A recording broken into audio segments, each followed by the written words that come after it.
All right, let's talk about mask. As you can see on the screen, we've got a few elements already added onto my canvas, and we'll be exploring most common mask use cases in design.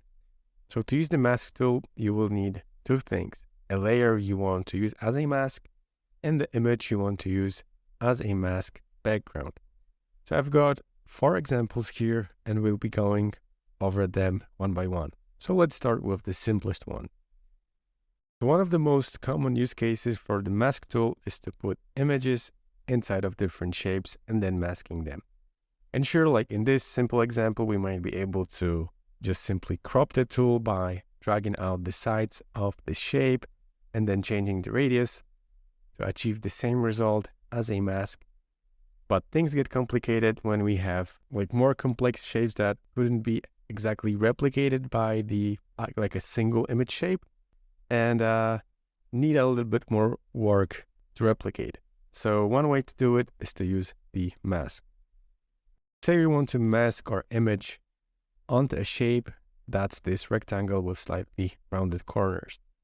Now to do that, we can select both layers, and then we can click on this Align Horizontal Centers, and then just to make sure we want to align also on the vertical axis.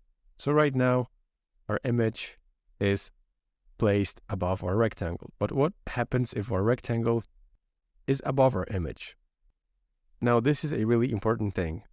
You will have to place your mask shape below the element you want to mask, and not the other way around.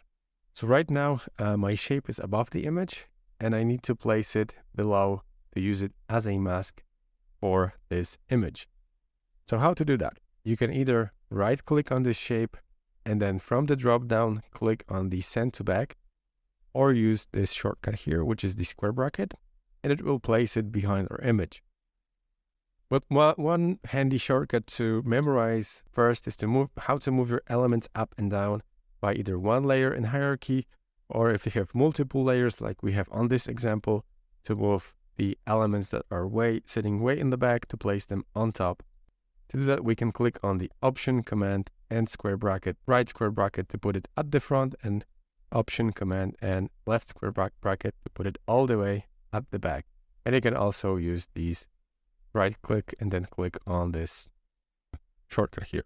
So now that we have the right order in place, let's select both of these shapes one more time and go over to the top, and then click on this middle icon, Use as a Mask. As you can see here, there's also a shortcut to use, which is the Option Command and M. So let's click on it right now, and now we have a mask. The image will be now constrained to the shape of the mask. So you will still be able to edit the mask shape once it's created. So if you click on the mask shape, your mask shape will be visualized by this icon here, and the indentation will go from the bottom to the top. Now we can click on the rectangle here and then change the shape of your mask, and you can also click on your image and change the position of your image inside of that mask. So let's do it in here as well. So maybe this time let's use a shortcut. Control Command plus M to put our shape inside. But now we want to make our image a bit bigger.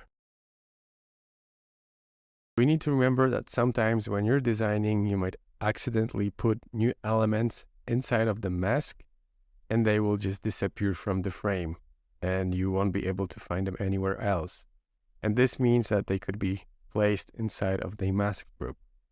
So my shape is placed somewhere in this mask group. So if I want to pull it up, I would have to click it and pull it forward. And then only then I will be able to locate it within that mask. And then you can move the images outside of the mask and they will disappear from view.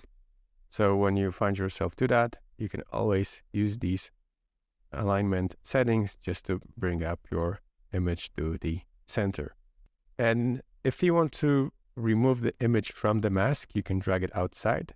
Just make sure that your layer, that the divider line reaches full width, and then this will snap the image out of the mask group, and you can also place it back by dragging it out to the mask group again. And if you want to remove the mask, you have to click on this mask group and then click on the user's mask again. And this will remove the mask entirely, but the mask group will still remain. So now we can remove it. Another use for the mask tool is to create a fade effect by masking an image with a linear gradient shape. Right now I have a really simple linear gradient, and I want to place it behind my image here. Let's do it like that. And like I previously said, we need to push it all the way to the back. So I'm clicking on the Option, Command, and square bracket. So now I can use the mask to mask my image, and then we need to adjust the size of my image just so it's visible. And now I have a nice faded effect that I can use for many different things within my designs. And also, if you click on the gradient here, you can adjust the gradient and then change the position of your fade, be either, in any direction you want it to be. Another thing we can do is we can mask our text. So let's do it right now. In the background, I have a text layer, and I can mask my image with the text in the background. And now I can move my mask around to achieve any result I want. And this is very handy when you're, let's say, creating you're prototyping some effects, and this way you can create a very simple effect that's going just from this color to this color and then dragging out image as an animation. It will look like this. And we'll be going over some prototyping basics in the final assignment, so we might mention something of that sort. In addition to these two use cases, there are other ways that you can use Mask Tool in Figma, and it all really depends on your creativity. Well, for example, you can use it to custom, like we already went through. You can use it to mask your text. You can place colorful gradients behind your text, and then you can animate your gradient with some simple smart animate transitions, or create more sophisticated effects by combining mask with other tools and features like the selection tool, which we'll cover in our future lesson. The possibilities are huge.